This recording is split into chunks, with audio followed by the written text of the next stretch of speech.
আপনারা যারা ব্যবসা করেন, এটা সাধারণ বিষয় নয়। বিষ্ণু ইসলাম নিজেও ব্যবসায়ী ছিলেন। ওনার জীবনের প্রথমে তিনি খাদিজা রাদিয়াল্লাহু তাআলা আনহার ব্যবসার স্টাফ হয়ে কাজ শুরু করেছেন, এরপর নিজে ব্যবসা শুরু করেছেন।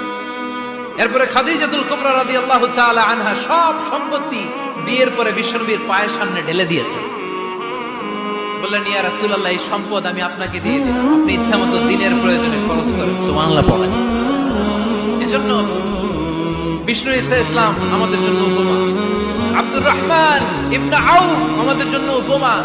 যারা ব্যবসা করেন তারা বিষ্ণু ইসলামের সুন্নাহ পালন করছেন। আত-তাজির আস-সাদুক আল-আমিন, বিষ্ণুই বললেন সত্যবাদী আমানতদার ব্যবসায়ী, যে ব্যবসা করতে যে মিথ্যা কথা বলে না। অনেক ব্যবসায়ীরা আছে পণ্য চালানোর জন্য মিথ্যা কথা বলে আর কসম কাটে, আছে না নাই?